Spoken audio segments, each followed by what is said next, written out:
Welcome to The Bell Curve, the podcast for aspiring entrepreneurs. I'm your host, Jake Zapata. And I'm your co-host, Tom Hittinger. We launched this podcast to help entrepreneurs kickstart their ideas and early ventures. We're all used to the biopics from titans of industry, speaking from the mountaintops of massive companies, but often miss the authentic stories of entrepreneurs in the trenches, actively climbing the mountain. Here, we share our stories and those of our esteemed guests, co-founders and executives, breaking down what propelled them to success and how they braved adversity and uncertainty. Let's jump in. You're the CEO and you're the co-founder of Wove. Wove is, how long has Wove been around at this point? Probably about 18 months, pretty close, maybe 15 months. And Wove is on a mission basically to deliver the world's best engagement ring shopping experience. Just pulled this from your website.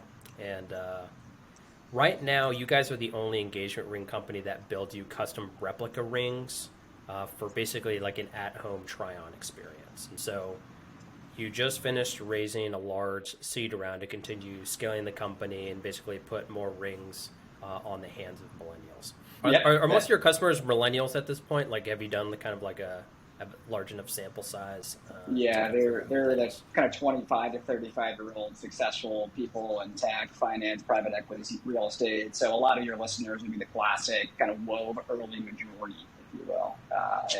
Nailed the intro, Jake. Thanks so much. We are trying to build the world's best engagement ring shopping experience. We actually think we deliver it now heads and tails of competitors, and now it's just about delivering that in a clean communication and marketing message to share that with the world. First, we wanted to make sure that we could actually deliver that experience, which is what we've spent the first 12 months of the company working on. And now we can actually deliver that custom replica experience, which both of you uniquely are customers of Wove. And then from there, we're really just focused on some growth and expansion, which is the stage that the company is at now, which faces its own challenges, but is a lot more fun than the 0 to 1 phase, which I'm sure we can talk about. Well, what I love about your experience that you take customers through, Brian, is it's so difficult to trust something that you can't see. And you guys manage to embed trust in the process. I appreciate that. And also appreciate that this is not your first go around. So you're like a serial entrepreneur. You and Jake actually started a company, digital health company, and in addition to that, you're an Army Ranger, you're an Army captain, you did tours overseas in Syria and Afghanistan, you earned a Bronze Star. So again, I would argue you've been at the top of the bell curve for a while, but I'm excited to kind of hear a bit more about your journey there and the ups and downs that I'm sure have come along the way. Yeah, it's been an exciting life, to say the least.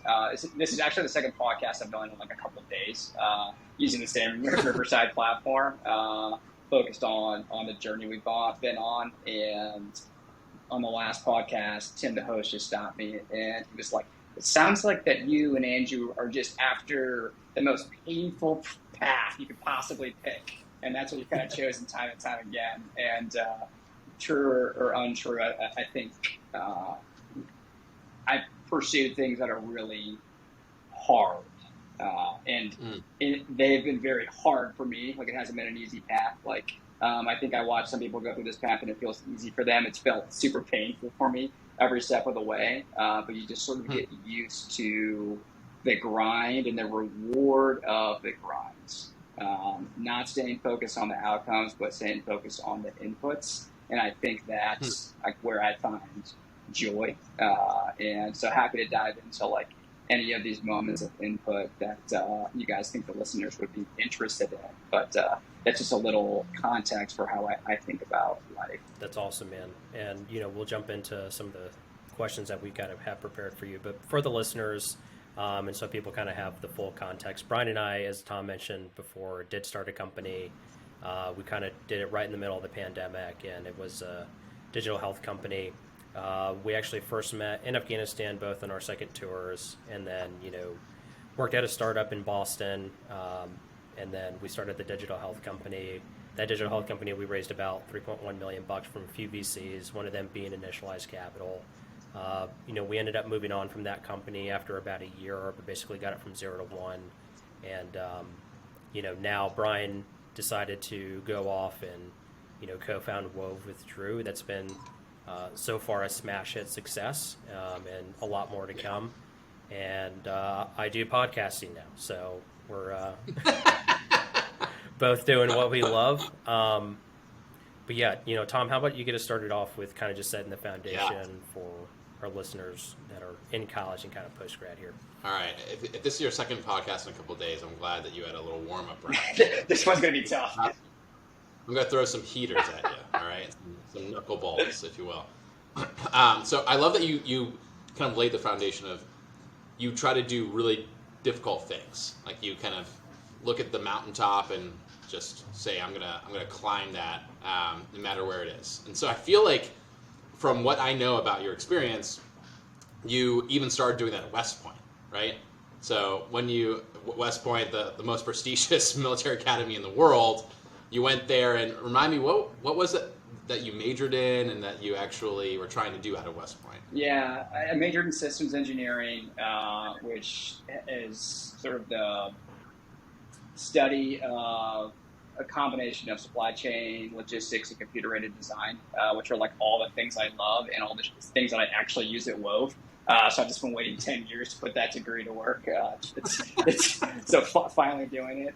And I spent a lot of my time at the academy, either training or attending some pretty challenging training designed for special operators. And so that was always my goal coming out of the academy, is to have an opportunity to serve with incredibly motivated, incredibly talented people that, I'm quite frankly just humbled to have been in the same organizations as. And so, spent the time at the academy really focused on that, with a combination of also having a lot of fun with my friends, which people don't often equate West Point with fun, but the type A individual there likes to live in extremis in all scenarios, from attending some of the hardest training to having some of the hardest nights out in New York City. And so that's just a snapshot of the kind of individuals that go there looking to do wild things in life. And so that's kind of a quick wrap of what that experience was like. It was a high discipline environment. In retrospect, a lot of extreme hours and extreme focus. But what came out of that on the other end was, me as an individual having the ability to prioritize, probably as the most important thing I learned at the academy of, you can only do 1 or 2 or 3 things really well. And, you can probably only do like 2 things really well. And in that, I've driven that into how I approach training, how I approach leading small teams, and what I chose to do in my profession inside my roles. And so that's you can skip West Point and just know that you can only do 1 or 2 things really well, and you're good to go. Go to Cornell. Boom. Yeah, you can do what Jake and I did, which is skip class and just really take it easy some semesters, which I take it is not really going to fly at West Point. Based on what little I know. But so I feel like you have some wild stories from West Point. I actually haven't even asked you, but I remember like some mentionings of like very crazy things being so commonplace there. Like, do people just box? I've heard something about boxing being a really thing. Yeah, so really big. Yeah, every cadet has to go through boxing as a man. So the listeners are just probably like, if there are Cornell listeners, they'll just be psyched about West Point. But I'll just give you a snapshot, right? Of like some of the ridiculousness that is this place, right? Like, every day starts at 6 a.m., right? Like, you have formation, you go to class from like 7 to 5. There's like no breaks, like it's classes, like it's a dense academic institution. That's so lame, dude. And then you go through like some physical activity, some club sport, or if you're a Division I athlete, you go do that as well, which is insane. And that's usually from like 5 to 7, and then 7 to 10 is like a concentrated study period. to do your work, and then you just like rinse and repeat that for like 4 years. And, 4 years. And you come out the other end having learned some discipline, learn how to like fit that in with having a good time with your friends, which is extremely limited and what they allow. Like as a freshman, you're not allowed to talk outside, which people always seem to find entertaining. What? You would have failed. You would have failed so fast. I'm so glad I didn't do this. You can't talk to other human beings while you're outdoors. Correct. Yeah, that's correct. Real doozy, especially if you're a big jokester like me. But and it's been the same way since 1802 or whenever it started. And the whole point of it is to just teach discipline, right? Use every opportunity you are alive at the academy to create systems of discipline, right? And it's like any human could do this. It's like many might choose not to. It's not the actual skill of not talking outside, but it's the actual constant awareness of what environment you are in, who's around you, right? And then it's like, of course, you're still going to talk to your buddies outside, but like you better have situational awareness when the upperclassmen are around, which is a very valuable skill to always be aware of your surroundings. And so. So we have on record that you broke that rule. That's correct, Tom. We have it on record. But I appreciate that. I appreciate that you guys had, like you said, discipline is like such a fantastic word. So I'm curious, you've kept saying that you haven't always been at the top of the bell curve. I have to ask, grade-wise, like achievement-wise, at West Point, where were you on the bell curve? I was like a top 10% guy. So like I was not there's like these extreme like top 1%ers. I couldn't hang with those individuals, but I served as the bridge between like the really smart people that we needed a lot of help from and like physics and stuff, and like the rest of my friends who were like a little more focused on like the physical and military side. And so, just trying to pull everyone up and just get everyone to graduate with good enough grades. And so where you lived after graduation was directly based on your performance at West Point. So every cadet, every semester, and then finally is like OML graded based on physical, military, and academic. And then there's X amount of slots all over the world. And so I really wanted to live in Germany. So I tried really, really hard to get just good enough to make it to live in Germany. And I did. So you're definitely incentivized to do well enough to get what you want out of it. Interesting. And Germany, like, are you just a big brat guy? It's just lovely. It's just generally a better Yeah. place than like Louisiana or a lot of the other alternatives to live. And so I wanted to experience to live in Europe and hang out and drink beers with friends. And so Germany was the perfect place to do that.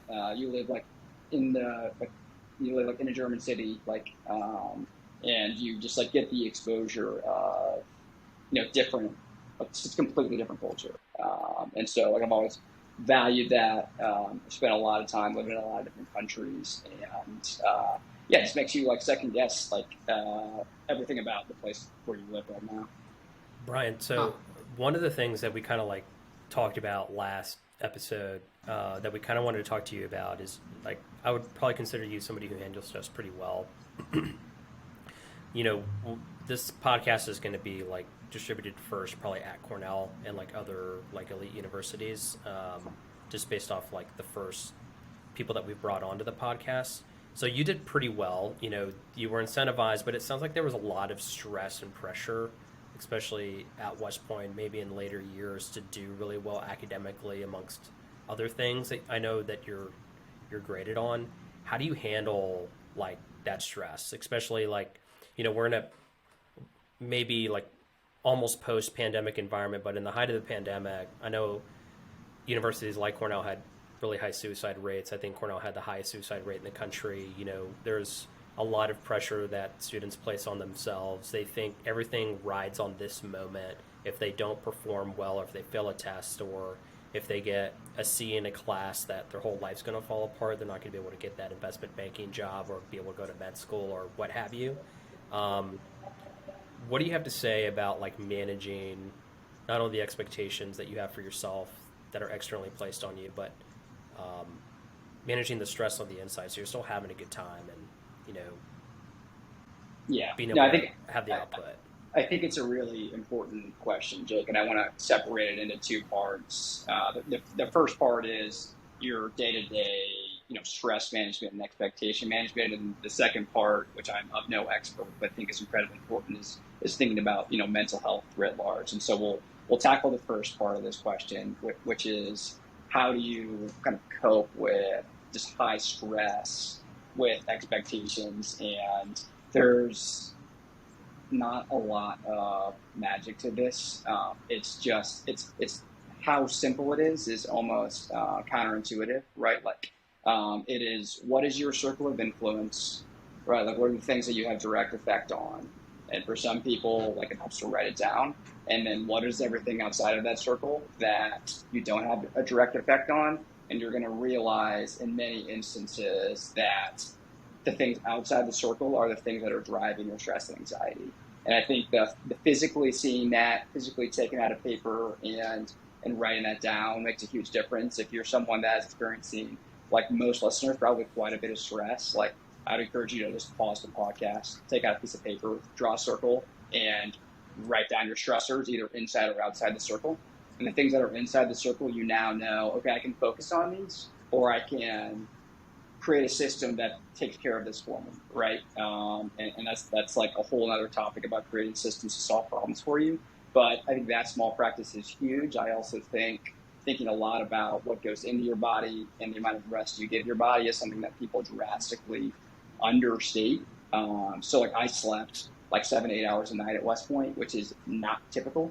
Most people sleep like 4 hours a night because they're so stressed and they're trying to catch up with all this homework and have all this fun.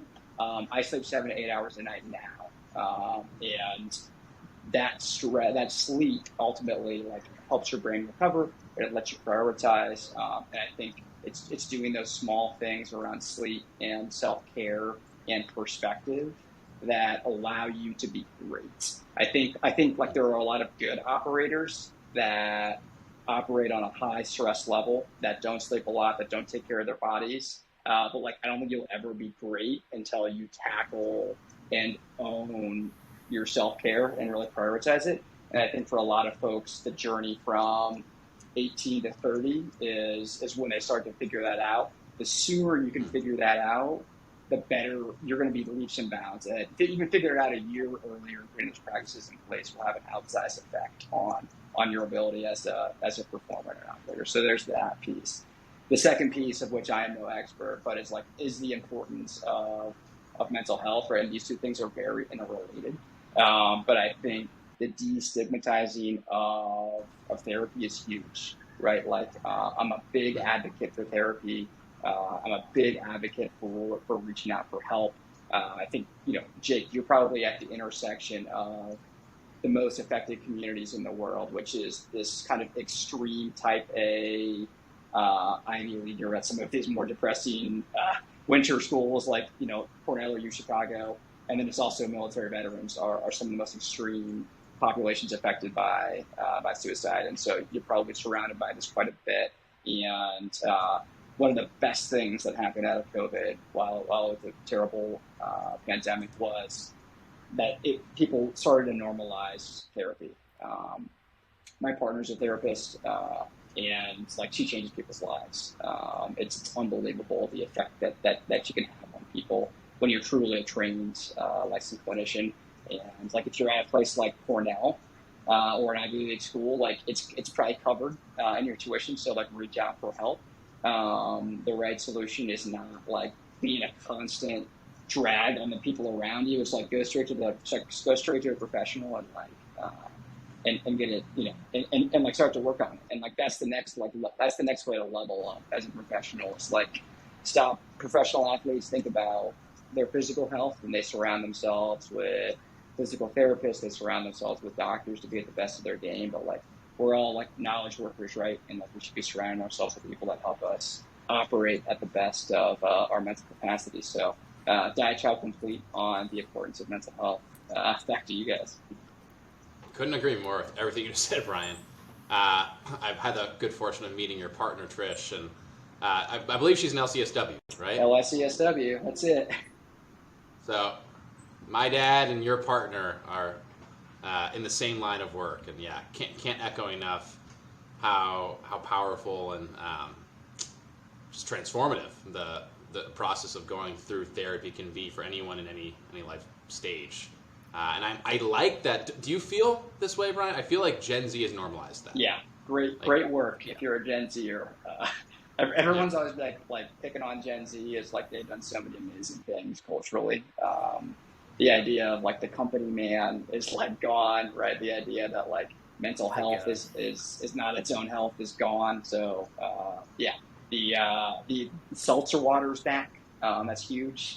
So and high noons. Spiked seltzer water. Every version of seltzer water, low no alcohol, is hip. So right on.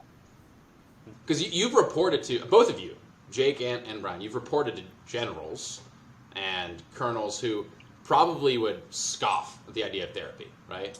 It's like pull yourself up by your bootstraps. Like put your head down, don't complain, nose to the grindstone. Not that the people you've specifically reported to, but there's a pervasive culture, largely in like military and other kind of old school environments, that probably would literally scoff at the idea of like therapy being a critical part of life. Yeah. Would you agree? I think it's the old school environment in general that you're capturing, Tom. I'll give the Army is moving in the right direction. Less so than by the time Jake and I got out, but just from an outside perspective now, they're trying to be a more progressive institution and account for that, as evidenced by their new release saying naps are okay and potentially healthy for you. So that was huge. Dude, I would have thrived in that Army, Brian, just taking naps. Yeah, that was Jake and I were a pre-nap Army, but it turns out like we don't sleep at night because you're on a mission that you might want to nap during the day. So making huge strides. Shout out to you at SecDef. I love that. All right, Brian. Dude, thanks for going into that. Weirdly, I didn't start really learning about therapy, so we started building a therapy company. So it's been actually kind of interesting to pull a lot of those insights and kind of bring them into our personal lives. I think the thing I got the most from just kind of stress management is just simplifying life, honestly. Like your exercise with the internal and external like circle of influence and what you can control, I think is spot on. But let's transition. We do want to talk about kind of your life as an entrepreneur. You know, I think we'll just do kind of like a softball question. You know, we kind of want to know a little bit more about how you founded Wove. You do have a co-founder. His name's Drew. And, you know, what is it that you do as a day-to-day, like in a CEO? Like that kind of startup titles can be kind of, you know, mean a lot of different things. You know, when you're the CEO going from 0 to 1, like what are you doing?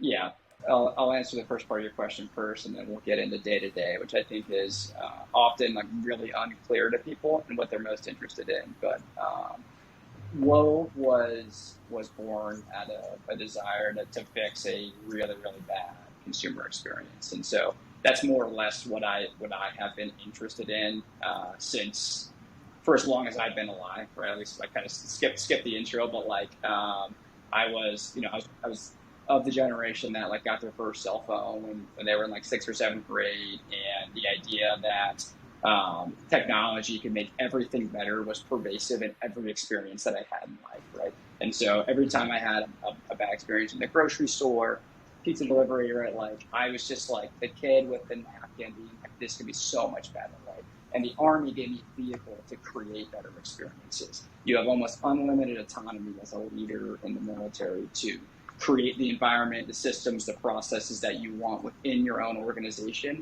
And so I was just creating user experiences over and over and over again for the organization that I was a part of. And then when I got out of the military, I had the opportunity to do that amongst multiple companies, first as an early employee, then as founders to recreate experiences for the entire world, not just for an organization. And so in that, extremely interested in experiences that are really painful, really, really painful. And buying an engagement ring is one of, in my personal experience, the more painful experience you can go through. I tried to do it in 2018. I missed hard, didn't get engaged, didn't get married, excuse me.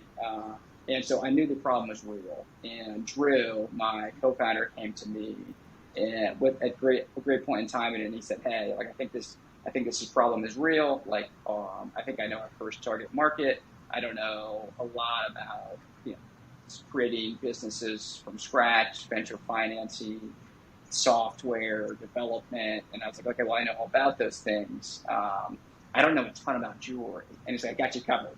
I know everything about jewelry. I've been running a jewelry company." I'm like, "Okay, cool." So Drew and I teamed up and kind of threw out a lot of the old assumptions about the way that, like, one old school jeweler said you had to operate. Started listening to the customer and saying, like, what would be, ideal and perfect for you. And we had this like kind of cool moment where some of our first customers were actually guys that were deployed overseas. And so the first problem that we started solving for them, like our first customer was in Jordan, I think, was like, "Hey, I want to like figure out how to like design this ring remotely. I want to make sure it's perfect." And so like we like solved the problem for one customer, and we created them a replica ring. And so that they could see it, they could design it remotely, and they got it. And he was like, "Yep, like this is it. Like where do I pay?" Right? And it's like the classic, like you don't have a bank account, like you don't have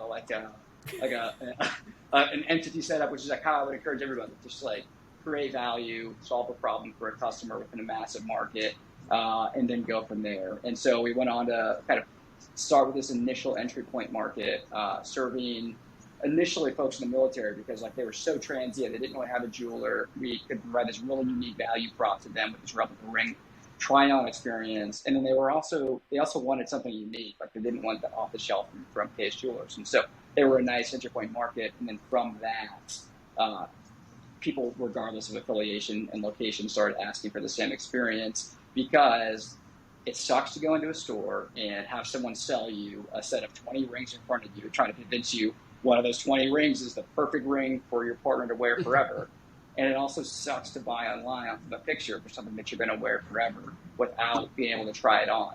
And so it's like we solved for both of these problems and did so with a really elegant consumer experience. And also knew that we could build the highest quality rings by building everything right here in the United States. And so with those three problems, people just sort of started coming to us over time when we told our story. And that's where Wove grew. So back to part two, Jake, which is like, what do you do day to day? Like your job changes every week, month, or quarter, depending on the size of the company. And so like you just need to be sort of incredibly adaptive. I like to like a quick like hot tip for like folks that are starting companies. Like you get to set priorities for as many days like as you have people in your company. So like if it's just you, like you get to set priorities one day at a time, like because that's like the level of feedback loop and the size of project that you can be taking on. When you have a 5-person company, which is like usually you, a co-founder, and like a couple contractors, I'm talking here, like you get to go 1 week at a time in your priorities, and like that's the size of project and the testing loop that you get to tackle on. So we have like 20 folks at Wove. I still set priorities by week. They don't change as much, but I still kind of follow that mantra of being able to quickly move the company. And your day to day is really focused on like where your area of expertise is. So I do the CEO things, right, which is fundraise, investor relations, make sure the company's capitalized, set the vision, set the North Star, and like ultimately hold folks accountable. But like from a time perspective, like that's not 60 hours, right? Like that's like kind of like a lot of thought and like a couple hours of work a week. And then you're also like an individual contributor. Like there is no time in an early stage startup for a full-time strategic. Like doesn't exist. Like get your hands on the keyboard and work. And so don't tell that to MBA grads, man. Do not tell them. They can make the DCF model. It'll be fine. But I split my time between digital product and marketing. And my co-founder splits his time between the sales team and the production team of the rings. And so that's kind of how we split the company. And I love deploying product. I love thinking about architecture. I love talking to engineers. And then marketing is all about a mixture of clear communication, creativity, and data analytics. And so I'm really pretty tight on the data analytics side. I can bring that value to us. I'm actually a pretty creative guy. I like pretty into creation, writing, and there's some portions of marketing where I need help. And so that's why we have an awesome team of great content creator, with a great growth marketer. And so they're really bringing value and kind of speaking directly to our persona in a clear way that speaks to them. And then I'll measure and iterate based on some of the things they put out in the world. And so that's kind of where I fit in on the marketing side of the house. And and hiring is the last thing. Everyone loves talking about how important hiring is. No one talks about you have to have funding first, dude. But hiring is critical. So we're pretty we're at the team. We're going to be at until Series A for the most part. So but the first 3 months after you raise capital you're very, very focused on hiring and getting the right people on the team that really believe in the vision and are there to put in the work from an early stage operator perspective. So Brian, if you're a company run by two co-founders who are both in the Army, do you have a boot camp for all new employees? You send them out to somewhere in the middle of nowhere. They have to put on, what do they call the outfit that you guys wear? Yeah, do your employees have a minimum deadlift they have to work at the company? Yeah, when it was just Drew and I, we used to be okay, we definitely have the highest bench rep, deadlift, and squat combo on average, just any company we know of. So that's pretty good. It's got to be something Drew and I used to have our first meeting in the gym, at 5:30. Just really leaning into some of those concepts. But no, the employees, our employees, thank goodness, are very, very different from Drew and I on purpose, right? Incredibly diverse team from a lot of different backgrounds to come in and question them, some of the norms and conceptions that Drew and I had, and diversity of thought is one of our 8 operating principles that we roll with, and we really look to bring in people that are not yes men or women, but are first principle thinkers. And if we told them to go to a boot camp, they'd be why? Don't even go to a boot camp to sell jewelry, dude. But I can't imagine a jeweler or designer. That's just the opposite of their day to day. Is going to a boot camp and but not showering for weeks. What I think is so interesting about, Drew comes from the industry, right? So and he grew up in the jewelry industry, worked in it after his time as the Army. However, what I would say is we have a bunch of jewelry veterans, long career professionals in the company now. But I think Drew and I's background allowed us to completely question everything these jewelers were telling us, which almost every one of them said that we couldn't do what we're doing, it's impossible, the production wasn't possible, you couldn't find the right talent, all this stuff. And so when I think about, and you probably think about this too, Tom, as someone that spends some time as an investment professional, there are a couple, there's in the quad of do people agree with this idea? Or people not agree with this idea?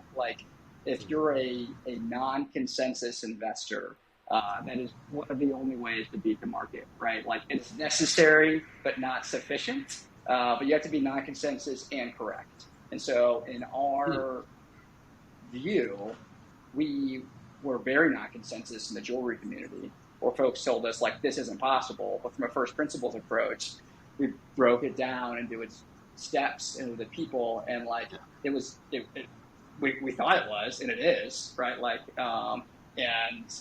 From a customer perspective, they said like, oh yeah, we love this, but like it doesn't feel real. And so we had to actually go out and build and deliver this unique process to deliver one-of-a-kind custom engagement rings for folks to try on in a week. And so I think we were non-consensus in the community, and our customers tell us we're right, and so we hope that's the case in the long run. I love that. And I love that you distilled it like so clearly, seeing even your journey over the past 12 months of kind of defining value prop, having like an amazing product, and then kind of figuring out what the target market was. It seems like now it's so crisp, it's so clear, and Jake and I personally experienced that. So I'm curious, you started going to investors like pretty early on, right? Now you're kind of a serial entrepreneur who has been in many investment committee meetings. How do you convince these guys to give you money? That is the key question, Tom.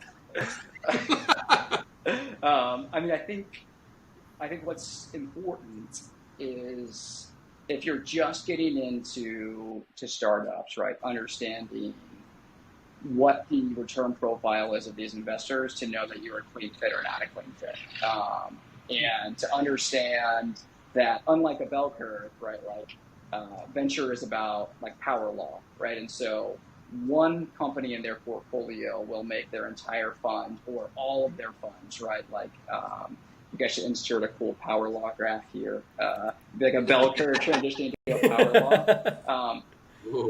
And so you have to be, as an individual, somebody that is interested in and willing to take that shot and then do the mental work to understand what it would take to do that.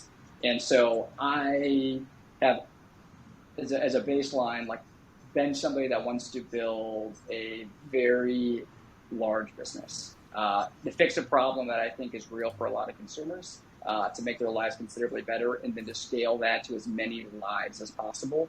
And you have to have a business model and approach and a vision that makes that true. If you can't create an outsized outcome, but the problem is real, like you should just finance the business another way, and like that's awesome, and like you'll live an amazing life. But understanding the expected return profile of an investor and that your vision for the company of you and another dude that bench presses together in the morning matches that return profile is critical, right? And once you're over that hurdle, right, which is like you're like 2 books away, and like you're like as educated as any of your investors on like the return profile, right? The next step is bringing something to the investor that is unique, differentiated, and a view of the world that you and they want to see. And if you can provide a clear story and a vision for a different world, what the future looks like, and invite them in to be a part of it, that's exciting. So that's what we try to do, and that's what we are doing here at Wove. Is like right now, our entry point problem is all about creating the world's best engagement shopping experience. There are very few. There's about 3 experiences in life that every human goes through, and this is one of them, right? This engagement experience. And so, like about creating a company that will touch everybody's life that at some point that kind of passes through this moment. The fact that like this hasn't been made like fantastic, incredible, celebrated experience for couples is wrong, and we're going to fix that. But that's just the starting point, right? For us, once we capture that couple, provide them an amazing experience, we want to be with them for life. So while we're focused on custom engagement rings today, we will be the lifelong jeweler for the digitally native consumer. And in that, we already know, Jake and Tom, what you and your partner's preferences are better than you do, probably. We've already nailed it once. You do. You actually do. So, I've given you this feedback a few times. We also happen to have collected those data points along the way because we want to be able to serve you a great first, second, 30-year anniversary, Valentine's, and Christmas gift. And so all you have to do is log into your Wove portal, have a few options, not a million options, a couple easy options right there in accordance with your partner's preferences, ready there for you to buy because we know what you love and we know that you are there to celebrate your love together. And we want to be the partner that provides that for you. We've already helped you get it right once. We're going to do it again. And so like that is truly what Wove is going to provide for people, is a way for couples to get their first purchase right, the first of many large decisions in their life, this engagement ring. and then allow them to celebrate their love at every key occasion as the go-to spot for their jewelry. Amazing. Well, Brian, the case is clear how you managed to sell them to give you money. I mean, I'm sold. If I had any money to give, it would be so, you know what's interesting? You mentioned I dabbled, and I can only use that term lightly, dabbled in venture investing, you know, and during my time, you know, exploring that kind of path in health tech specifically. But what was so fascinating is the investment decisions were almost equal part company, like how good is this company, how much do we believe in this market, this addressable market, and the opportunity size here, equal part market / company and team. So like who are the people leading this effort, right? And so I find it fascinating. I mean, you and Drew clearly are really rocking and rolling here, but I'm curious, how do these investors that you're working with get a sense for you both as people, as humans? Did they take you out to like their cabin in like upstate Wisconsin and you know, sit around a campfire and go hunting? Like, what are the ways in which they kind of manage to get a true pulse on who you were? Yeah, every investor has a different approach. I've gone to long dinners. I've gone just a series of Zoom calls, right, depending on the firm, and then they always diligence call, and they don't tell you they're going to diligence call ahead of time. I have had like old commanders from the military diligence call about me, right? Like like folks I hadn't talked to in years, right? Like, and like they're asking them like, and they don't really like know the questions. They're like, has Brian, like, you guys like in combat together? And they're like, you don't really ask those questions, dude. Like, just some really wild stuff.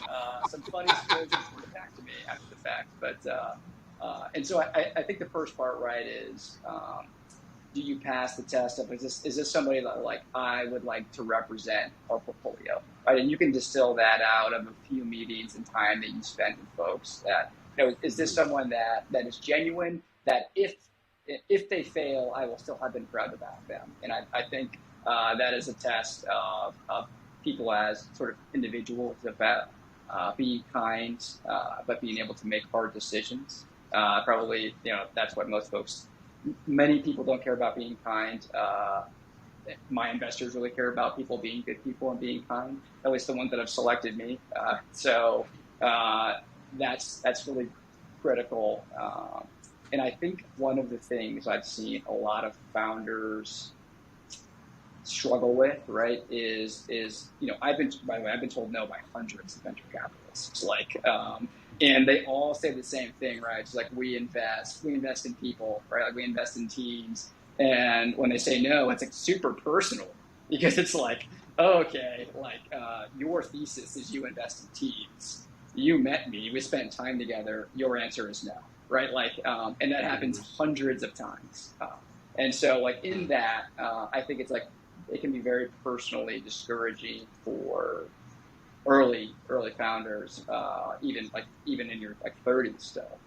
So like you have to as a young first-time founder or a young founder period, you kind of have to like over segment on company and product and proof of what you're able to prove and bring to market, and you have to do so in a more consistent and repeatable way.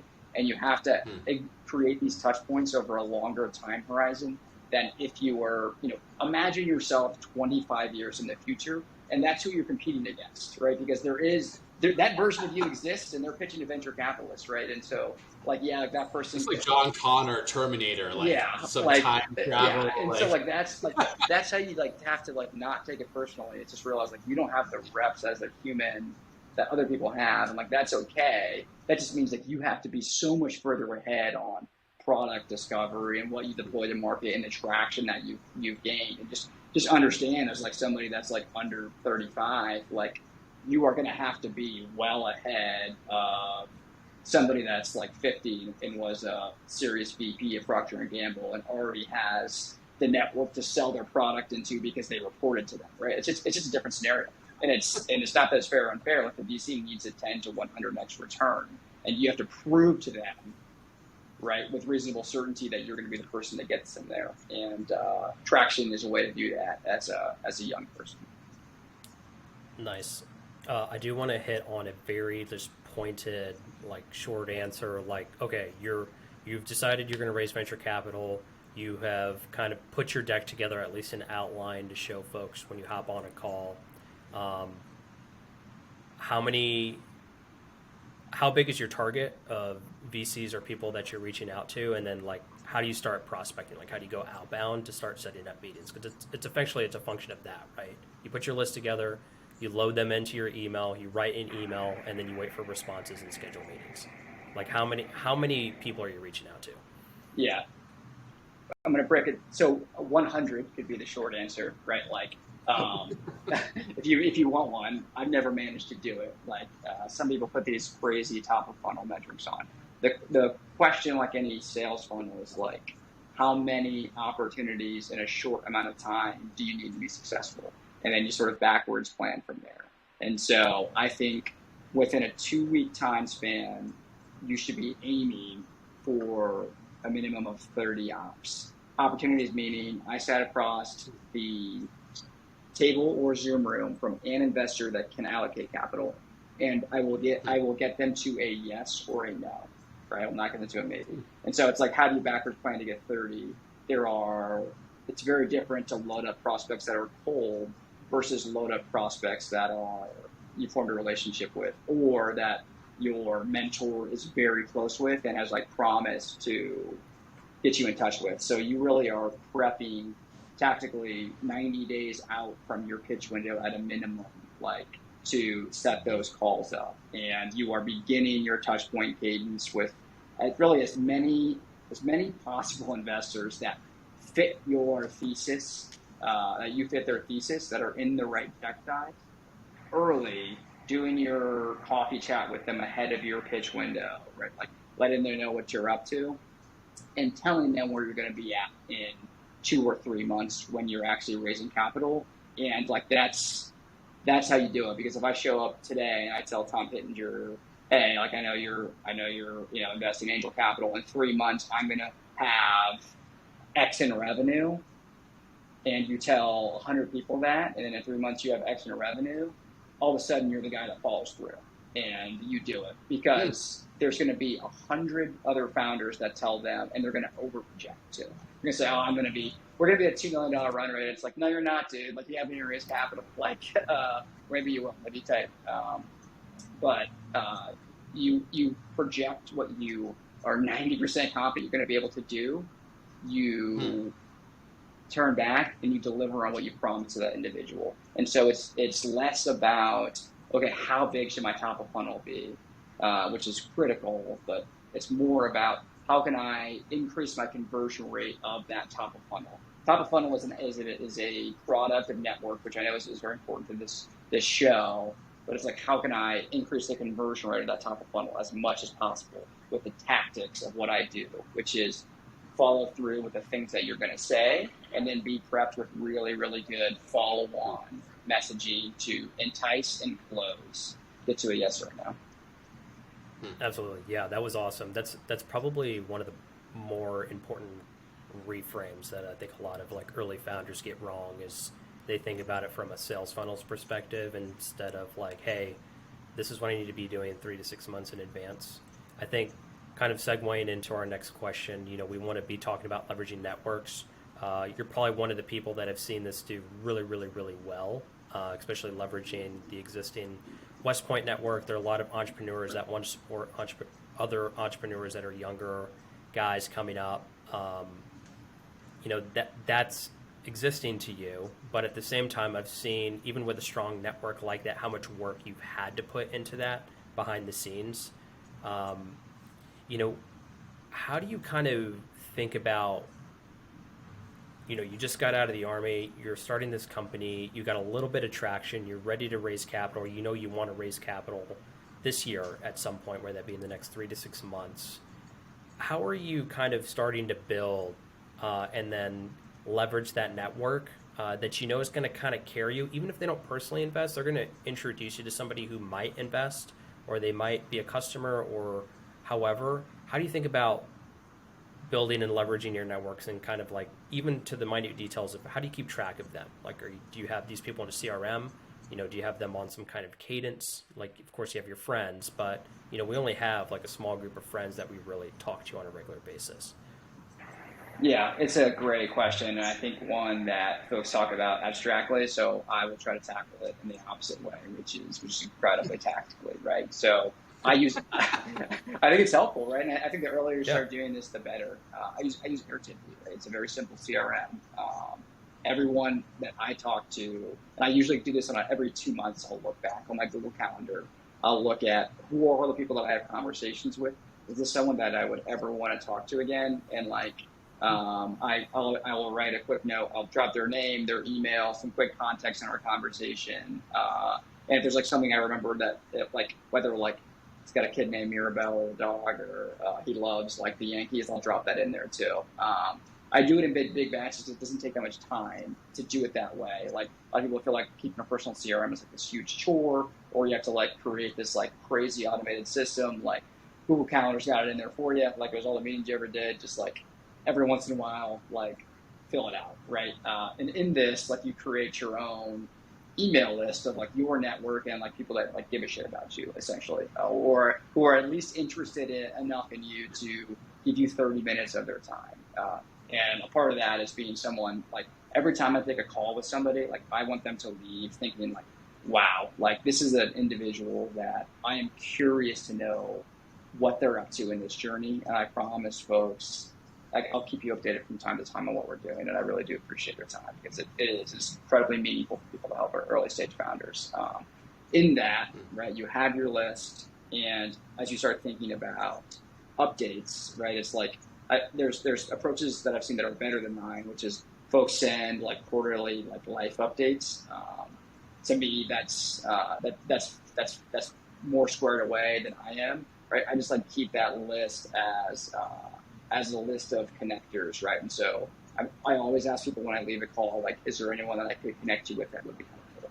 And in that, right, I now start to become a node over time of somebody that knows high caliber individuals, and I will connect Jake to a marketing agency or a PR agency or a contractor for XYZ, right? It's not just investors, it's talented humans, and then you start to over time become a source for talented humans, and people really appreciate getting introduced to great talent. And so that's one of the ways in my network that I choose to add value. I don't necessarily make it a constant, hey, here's what I'm doing, but let me refer people business. So that's my approach. And then in that list, right, I always note who the angels and VCs are, and I have a growing and long list of those individuals that will receive company updates and hang out on a separate version of the quarterly investor update on the VCC line. That's a little more personalized, so less maybe company confidential information, more hey, broad strokes, kind of here's what we're up to. And in that, I become a valuable asset to an investor, because investors' value is based on deal flow. And so because I'm giving them an update on what the company is and I'm not asking for anything, I am providing value to that list of people. And then when I want to potentially get value from them, I've already given value in exchange. And the second thing I do as a connector, specifically to VC and angels, is as I provide a lot of introductions for entrepreneurs, I always have them tell me when they're raising capital. And I will know ahead of the market when a great top 1% entrepreneur is going to raise capital, and I will connect them with an investor or investors that I think are high value, but may not have gotten access to that deal. And so this is where you start to become really, really valuable to your network of VCs and investors, and you become a network of top 1% deals to who I believe may be underrated investors, or vice versa, top investors to entrepreneurs who I think are underrated. And in bridging that gap, right, your Airtable list starts to grow in length and then grow in value. And so those are sort of the two things. You can have a list of 1,000 people that you don't provide value to. You can have a list of 500 people who you are constantly providing value to, and you grow that over time and breadth and depth. So tactically, I use Airtable. I connect the people on the Airtable to people who need them, and I just do that over time as a practice and a habit because I am a kind of person that wants to help people. So it's like not an extra chore for me. I set like a portion of my time on a weekly basis to do so. I love that. That's lethal, dude. I love it. Nice. Yeah, it's so many elements of, I mean, you mentioned humanity and, I mean, just so many elements of like this virtuous living there, you know, just being compassionate and thoughtful and toward others and like translating that into business. I think that's really interesting that empathy leads to success, you know, where you think cold calculation is what has gotten so many people to where they are. Yeah, I agree with that like 10 times over, Tom. Like I think empathy is one of the most underrated assets that you can have. It's all like I like ramped out the empathy charts when you have to go through these psych evaluations to get into the Ranger Regiment. And like they almost like didn't let me in. They're like, "Whoa, dude, you got a lot of feelings." I'm like, I know, but it's true. Like when I like, and I like when I'm on call with like a client or a customer, like I feel what they're feeling. You know what I mean? And it's like I want to fix their problem so bad. It's a little like emotionally exhausting if you don't like sleep. So you get your 7 to 8 hours in and like reset your brain. But in that, like it is a genuine desire to help people when you can. And I think there's also in that as someone, I put a lot of value and weight on the introductions that I provide people, right? And so I'll never make an introduction that's not valuable for two people. And so a part of being like a high empathy networker is like telling an entrepreneur like this I can't give this deck to anybody. Like it's not good enough. And like you should know that so you can like you feel free to like go fundraise. 100 other people are also going to tell you no, but like I'm not going to say like, oh yeah, give me the deck, I'll take a look at it and pass it around if I'm not going to. I'll just tell you like this is bad and your market is not big enough for this asset class. So if you are going to be in this market, like go elsewhere. And like I truly wish you the best of luck. And I think that kind of feedback is also something that like requires a high level of empathy because I actually care what happens to that person after I leave that meeting. I'm not just trying to get through it and have them like me. Like I want them to be successful, and sometimes that requires you to like not send out intros that don't add value and not act like things are going to be okay when they're not. Do people ever respond really poorly when you tell them their deck's not good enough? So what I would say is like, yes, is the short version of that. But it doesn't make it less true. But it doesn't make it less hard to hear as a founder, right? Because this person put a lot of time into this deck and into this business and some of their own money, and it's incredibly hard. And when you are getting advice from non-founders in particular, it's extra hard to swallow because you're like, this person like doesn't know what I put into this. So like what I found is important in life is just like acknowledging the point that people have made it to and like how hard that is, and that like what you want for them is the same thing that they want for themselves. And there might be someone that will love that deck, and don't let me stop you, but I can't give it to somebody else with like in good faith. I love that. So Brian, I want to ask a hard-hitting question. You've been top 10% at West Point. You're now part of top 1% of society that's raising millions of dollars, and CEO. Have there been times where you haven't been at the top of the bell curve? Yeah, I can tell you that as a seed stage founder, you do not feel like you're top of the bell curve. Like there's companies IPOing every day, raising Series A or B or C, or like it's all like a matter of perspective. I would say I've been trying to do a better job of measuring myself from a bell curve perspective against myself, right? And did I this day, week, or month, right, do the right things for myself as a person and the business, and do I feel like I was a top 1% performer for the business and like for my health? And if I can do that, I'm on top of the bell curve, and I think that's super, super critical for folks, because you can be on top of the bell curve as an 18 or a 22-year-old or a 25-year-old, You just have to, be honest with yourself, and also like not be too hard on yourself when you're not. Like that's okay too, because like you're gonna get another shot next week to regrade yourself and try to have the right inputs to have a top of the bell curve week. And like next week could always be your week to be top of the bell curve. And if you're getting a couple of those weeks a year, like you're doing pretty well, and the rest of the year you're trying to get there, like that's all right too. So I've had like professionally from an external perspective, like some highs and lows, but I just don't think it's helpful to. I'm happy to talk about them, right? Like, but I just don't think it's helpful to think about your life by comparing these moments in time to other people, by thinking about like what are your inputs on this journey, and how are you affecting those inputs to be the best version of yourself in this week. Not to get like super like philosophical with you, but I just think it's like you guys like are like labeled a bell curve, and you're all about people like finding their max performance, but like anyone can find that in a day, week, month, or quarter of their own time, regardless of if they're a VP at JP Morgan or a freshman at Cornell. Like that's something that you achieve like kind of within yourself, not in relation to others. That's awesome, man. That's very, very well put. I also see behind the scenes how hard you put, how much effort you put into the inputs. I think you have a lot of patience for how long sometimes the inputs take. I think it's you're more mature in that aspect than I am. I want things to happen quickly, and I want activity and move quickly. And sometimes I'll see you, like when we used to live together, 4 hours on a Saturday morning, just type emails, basically like going through your Airtable, making connections. And it was like, man, that's a lot of work, dude, for maybe somebody won't respond.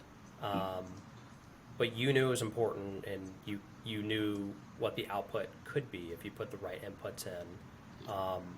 And I've just kind of see your touch points get better and better over time. Your conversations get better and better over time. And it's just yielded so many dividends for you. And I think that's, if one thing our listeners can kind of get from the episode, it's specifically that, like what you just kind of discussed.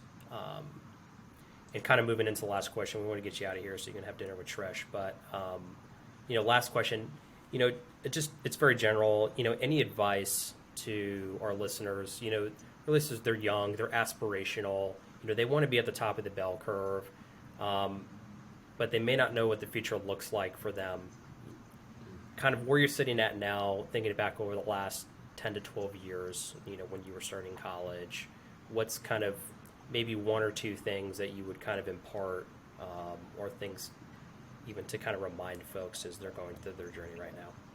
Yeah, I would say it's okay to go non-consensus paths. I think there's a lot of pressure at these schools, at Cornell and Harvard here in Boston. I work with some of the undergrads over there from time to time, to go to McKinsey or Goldman Sachs. And if they don't, they're in trouble, right? Like if I were a 22-year-old graduating from any undergraduate institution, I would say like go pursue, like have a low personal burn rate in life, like don't live an extravagant life, and like go pursue the things that are the most interesting to you, and in that like you will gain expertise. And like if you go do really, really interesting shit for 5 years and you perform well within that, and you didn't make a bunch of money, like you can just go to B school because like you were the person that did the interesting things, and like go back to Cornell or like go to Kellogg, and like that's your, like you have the ultimate off ramp to like make money in life. But like, and that's awesome. And like when you graduate from B school, you should also go do interesting stuff. But you will have experiences that will set you apart from your peers from a performance perspective. And you later on in your career, when you actually start to make real money, that is going to be invaluable. So like whatever that path is for you, that's like super interesting. Like whether like you're gonna like go try to grind and be a writer on SNL, like I want to after I sell the company here, or or like you'd be a great writer. Honestly, you're quick. Well, yeah. That's writer first. Then we're gonna make it on to some sketch comedy. But that's post Wove goals for me.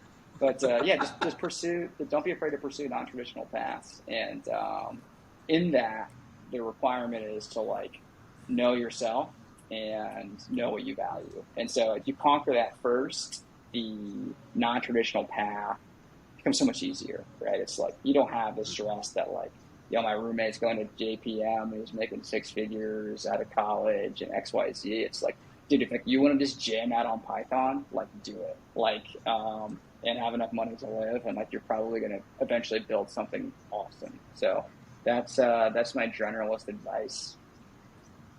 Awesome, man. Brian, thanks so much for coming out, man, and for joining us here on the podcast. You gave us some really awesome and actionable things that we could be doing to kind of go against the grain, to do something a little bit different, and also just, even if you do take a more traditional path, I think Brian said a lot of stuff that you could use to enhance what it is you're doing in your life and your career. You're at the top of the bell curve, my friend. You're in the 99th percentile, and loved having you. Cool. Thanks, guys. Cool. Thanks for joining us this week on The Bell Curve. If you loved this episode, go ahead, give us a follow, and rate us on Apple Podcasts, Spotify, and YouTube. It would mean the world to Tom and I. We come up with new episodes every Tuesday at 12 p.m. Eastern Standard Time. Until next week.